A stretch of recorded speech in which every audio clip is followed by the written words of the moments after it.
Olá, galera. A graça e a paz do nosso Senhor Jesus seja com vocês. Estamos em mais uma aula da Escola Bíblica Dominical da PIBAC, utilizando a revista Respostas Bíblicas para Perguntas Intrigantes. E nossas perguntas de hoje têm a ver com o tema sabedoria. Para começar, vamos ler um pouco sobre o que a Bíblia nos fala a respeito da sabedoria. Ouça o sábio e cresça em prudência, e o instruído adquire habilidade para entender provérbios e parábolas, as palavras e enigmas dos sábios. O temor do Senhor é o princípio do saber, mas os loucos desprezam a sabedoria e o ensino. Isso está em Provérbios 1, de 5 a 7. De que serviria o preço na mão do tolo para comprar sabedoria, visto que não tem entendimento? Provérbios 17, 16. Temos muito a ganhar adquirindo sabedoria. O rei Salomão é um grande exemplo. Poderia pedir o que quisesse ao próprio Deus, mas ele pediu sabedoria e foi o rei mais próspero da sua época. E em seu reinado houve paz, enquanto ele não se desviou do temor do Senhor. E a primeira pergunta intrigante da nossa aula é: qual é a maior prioridade na vida? Nosso texto está em Lucas 12, de 29 a 31. Será que a maior prioridade na vida é ficar fortão e ter muito dinheiro? É comer? É estudar? É conquistar aquela namorada para os meninos? Ou namorado para as garotas? É ser um bom player?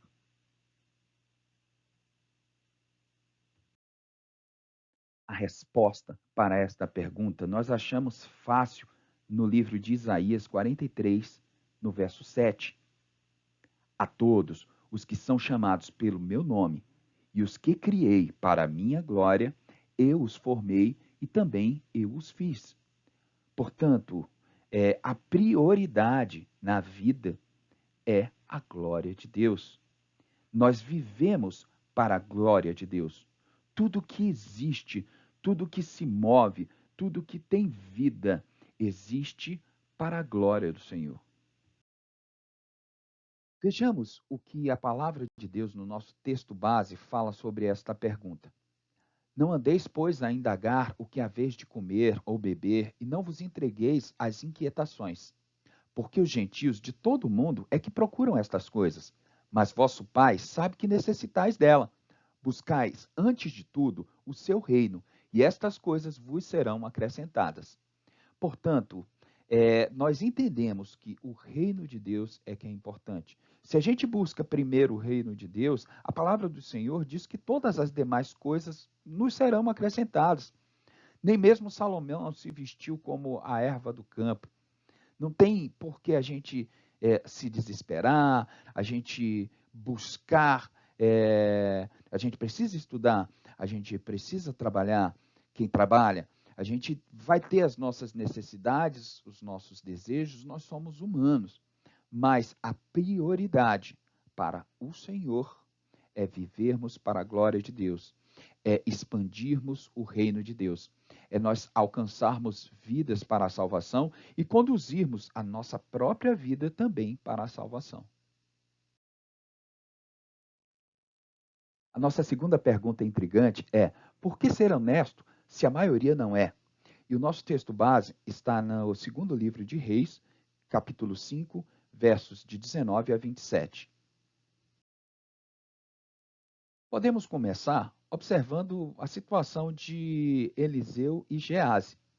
Aos que se lembram, isto está no livro de 2 Reis, Eliseu, como profeta, ele foi utilizado por Deus para curar Naamã. E aqui era leproso, desceu no rio, teve toda aquela questão do trabalho da humildade do Naamã lá no rio. Ele preferia os rios de onde ele vivia, e ele foi curado no Jordão. Ele achava que aquele rio não era limpo. Tudo bem, ele foi curado.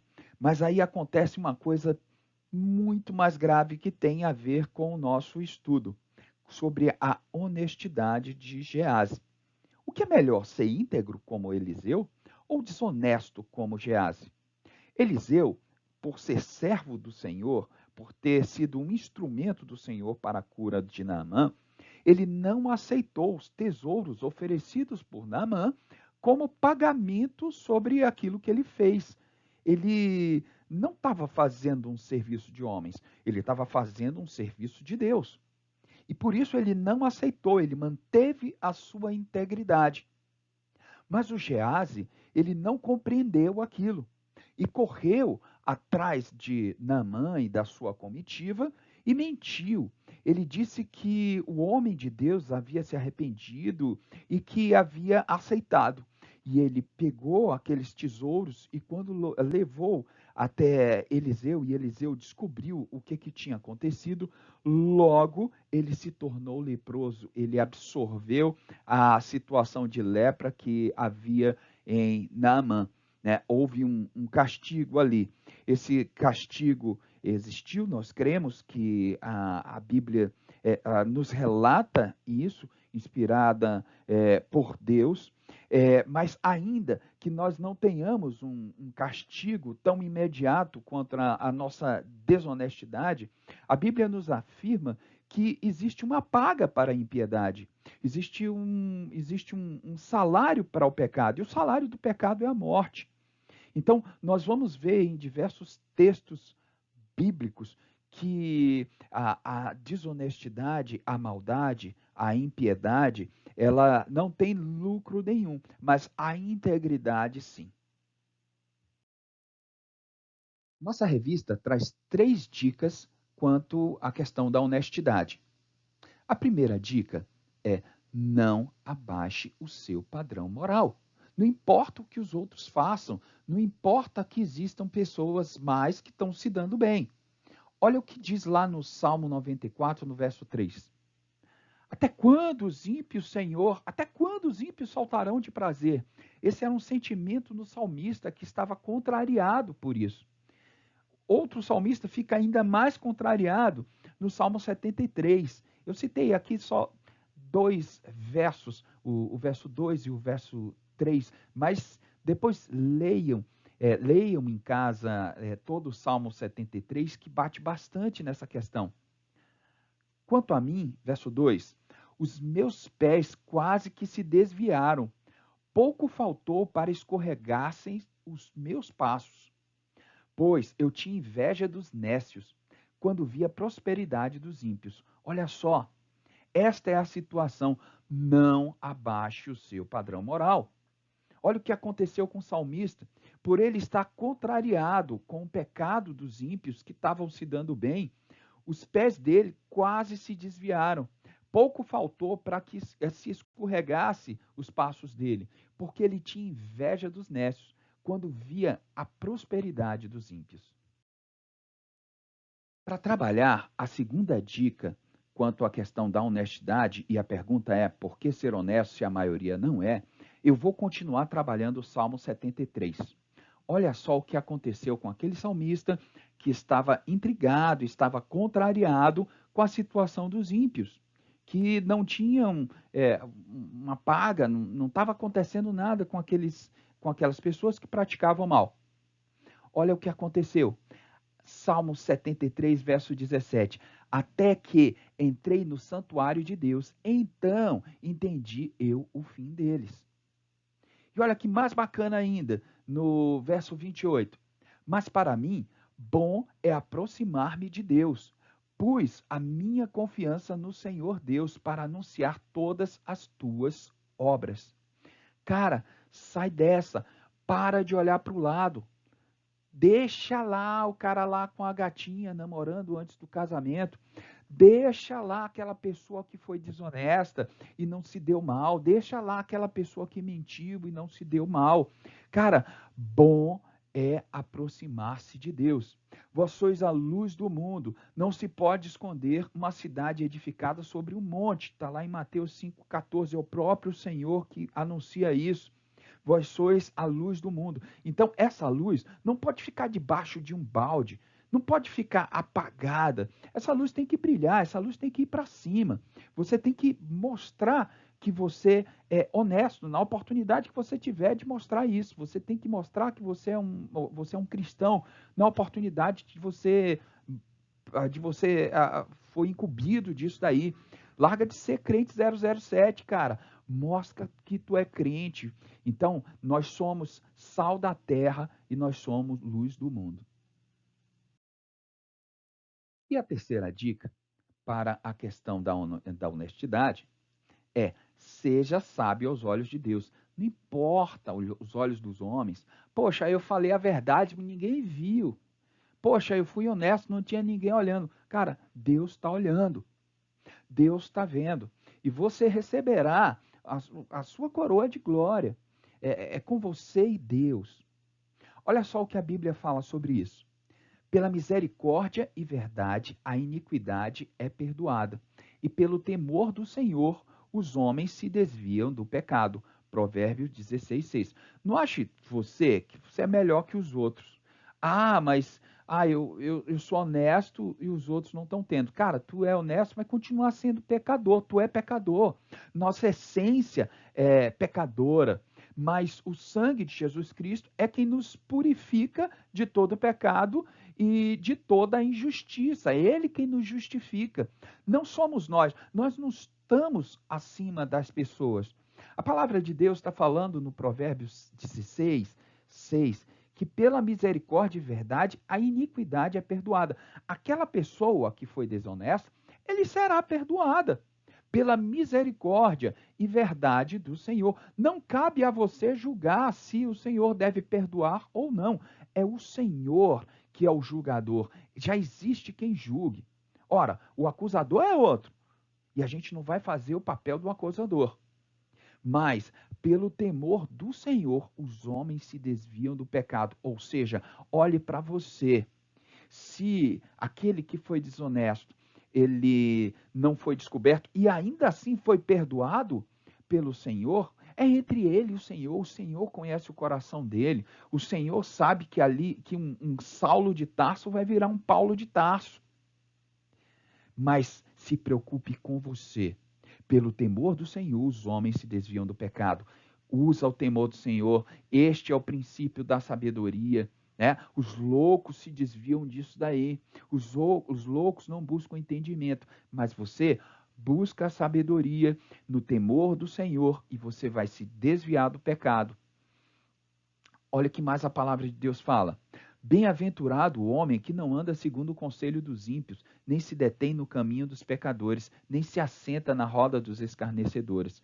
Antes, tem o seu prazer na lei do Senhor, e na sua lei medita de dia e de noite. Salmo 1, 1 e 2. Gente, isso daqui quem fala é um Davi jovem. Ou melhor, é um Davi velho falando para o jovem. É o Davi velho falando para você. O cara era rei. Ele tinha por obrigação que ler a lei. Isso está lá em Deuteronômio. Ele tinha que ler, ele tinha uma cópia das Escrituras e ele era obrigado a ler. Só que ele tinha prazer. E diz que bem-aventurado, algumas traduções vão dizer que é bem-aventurado o jovem. Bem-aventurado o jovem que não anda segundo o conselho dos ímpios, nem se detém no caminho dos pecadores, nem se assenta à roda dos escarnecedores. Antes, tem o seu prazer na lei do Senhor e nela medita de dia e de noite. É aos olhos de Deus que a gente tem que ter sabedoria e não aos olhos dos homens. Se você busca isso, você adquire sabedoria. Quem lê muito fala bem, escreve bem. Imagina quem lê a Bíblia. Se você ler a Bíblia muito, você vai falar bem da palavra de Deus. Você vai escrever na sua vida a palavra de Deus. Você vai viver a palavra de Deus. Isso é ser sábio aos olhos de Deus. E é isso que a gente aplica à questão. Por que ser honesto se a maioria não é? Porque Deus está vendo.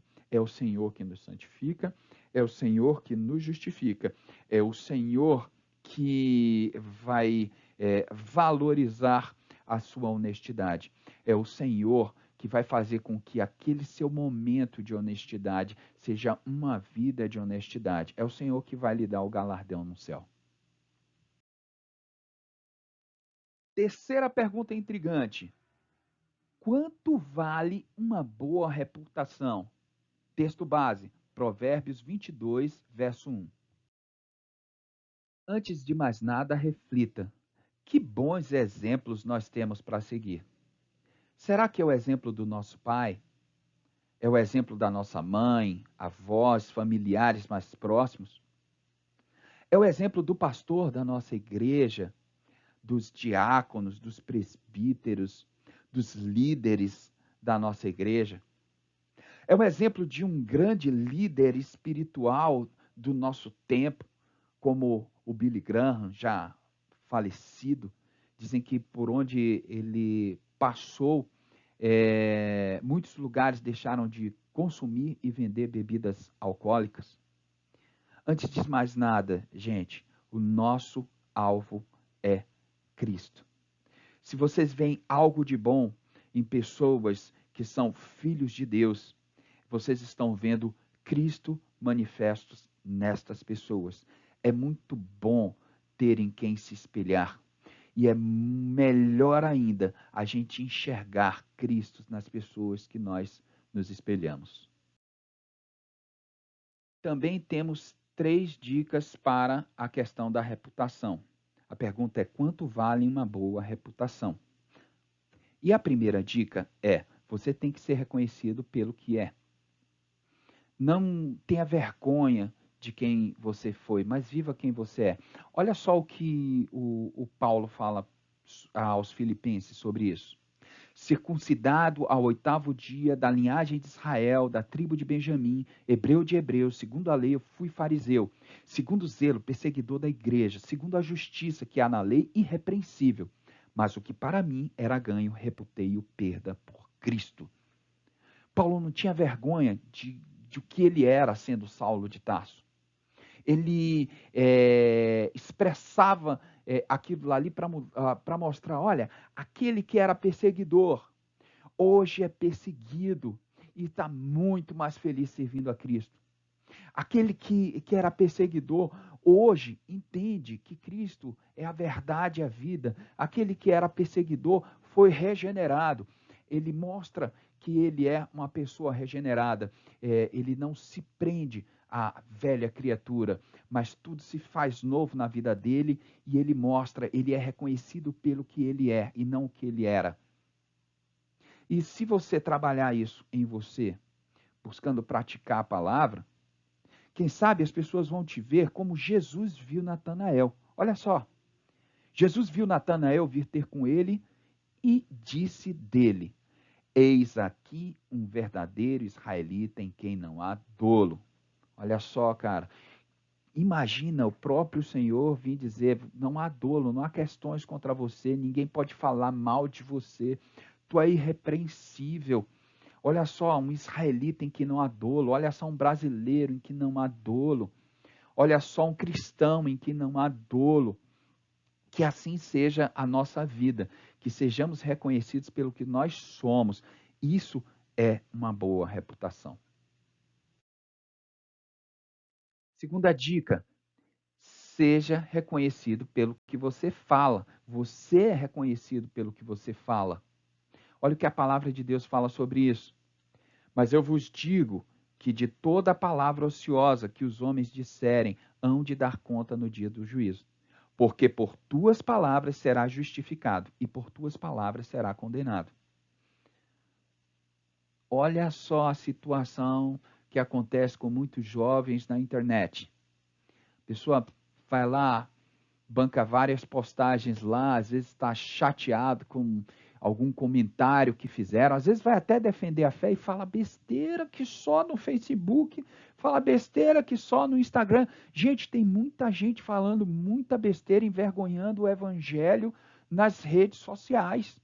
Tem gente envergonhando o evangelho porque não está observando que aquilo que ele fala, aquilo dali também tem uma conotação, poxa, é aquele ali o servo de Deus que está falando aquela coisa, é ali o filho do crente que está falando isso, é ali o crentinho que está falando isso.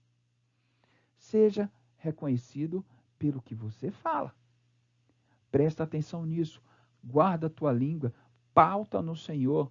Existe uma história de uma pessoa, eu li recentemente, ele, antes dele falar alguma coisa que poderia ofender alguém, quando ele estava chateado, ele escrevia aquilo dali e botava numa gaveta. E depois de alguns minutos, ele abria a gaveta. Se ele ainda pensasse aquilo, ele enviava a carta ou dizia aquilo para aquela pessoa.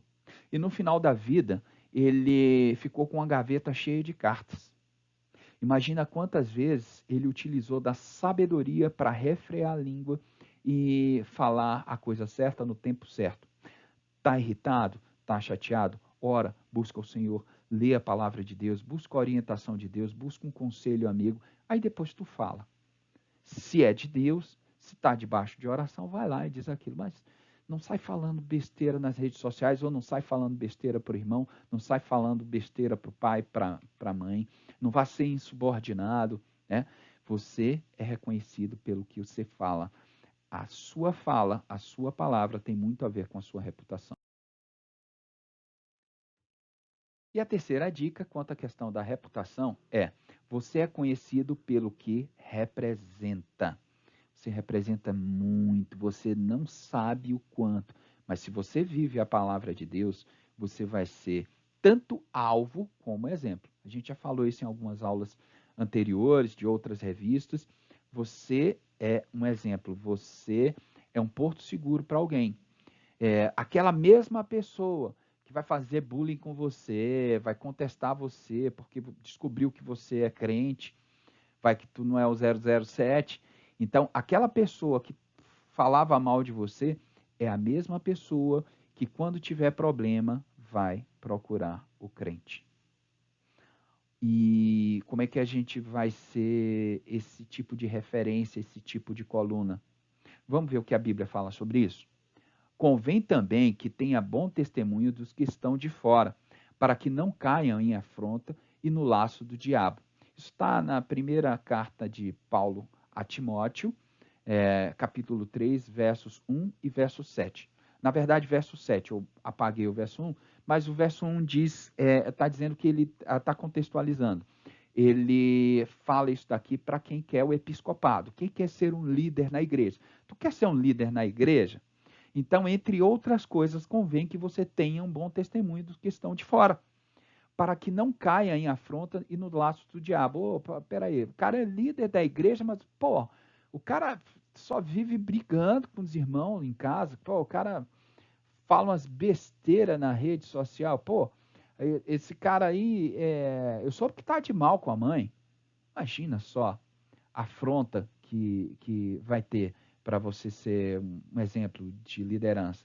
Ou seja, aquela pessoa que iria procurar você na escola, na faculdade, como referência, vai ter referências ruins e não você que poderia falar, compartilhar um pouquinho da palavra de Deus, mas você pintou uma barreira, você pintou uma barreira que não permite as pessoas chegarem até você.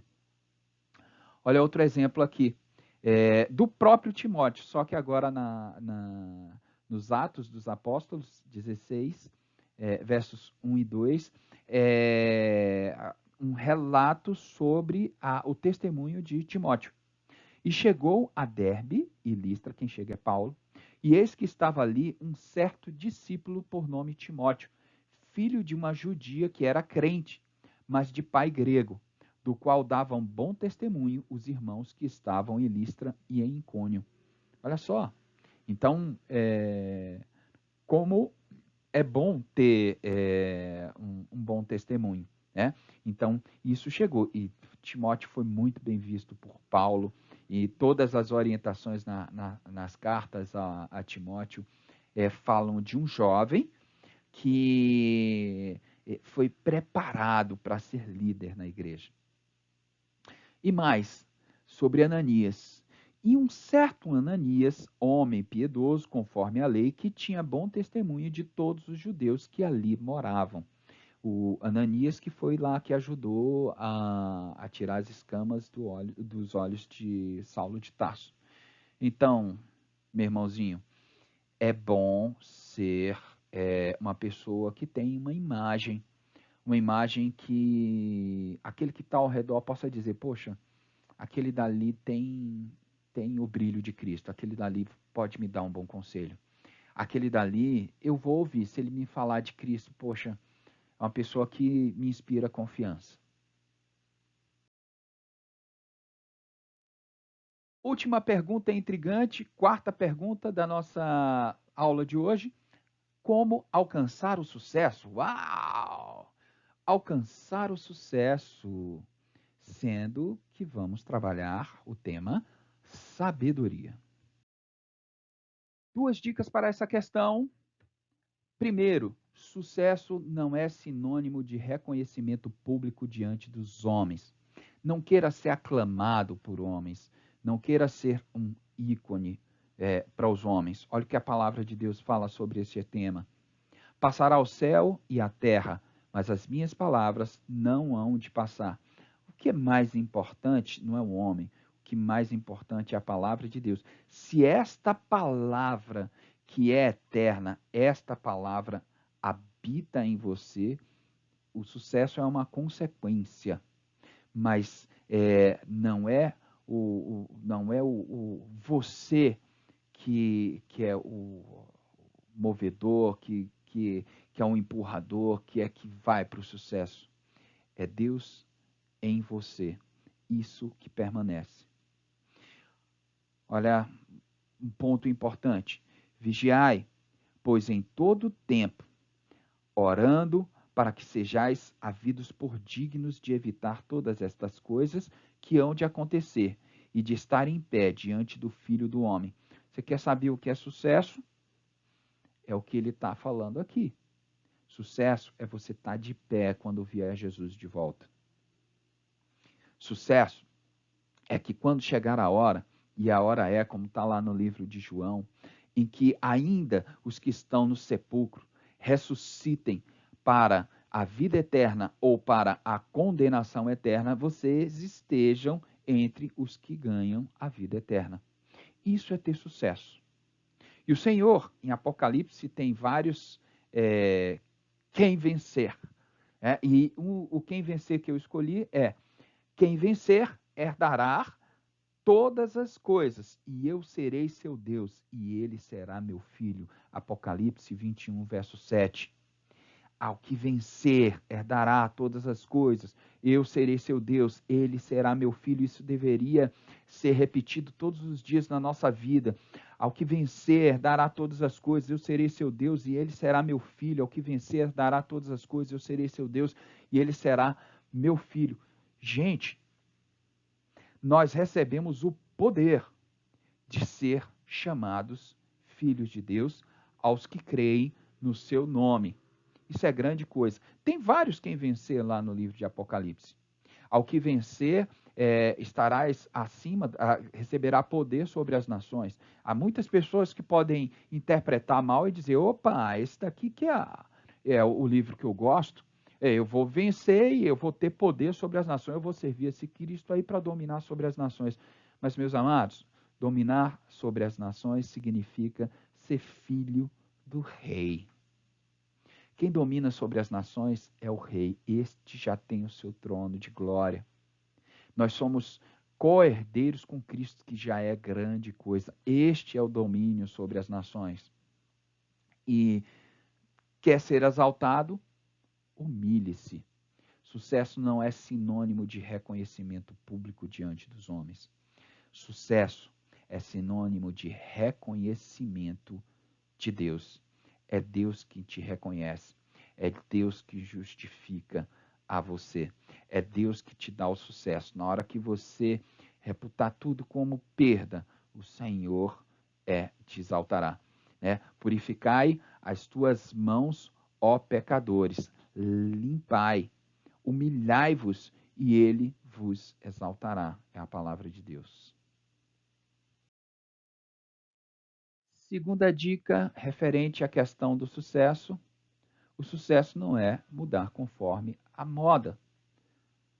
O sucesso não é de Deus, não é modinha. Ah, eu quero ser o cara da faculdade, eu quero ser o cara da escola. Ah, eu quero ser o melhorzinho da igreja, eu quero ser a melhorzinha. Não é assim.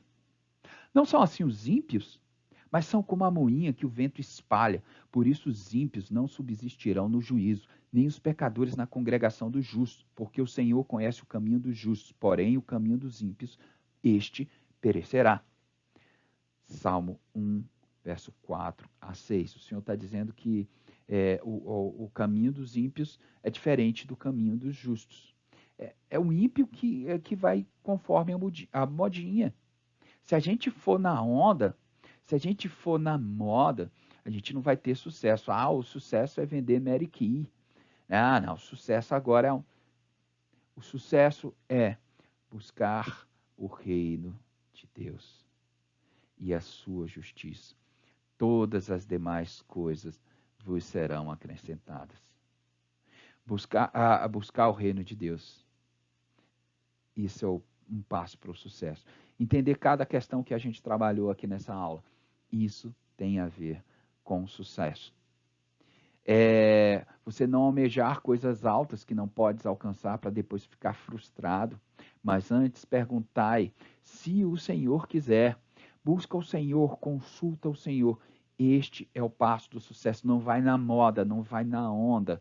Todo mundo está indo e vai dar certo, isso vai dar sucesso. Não.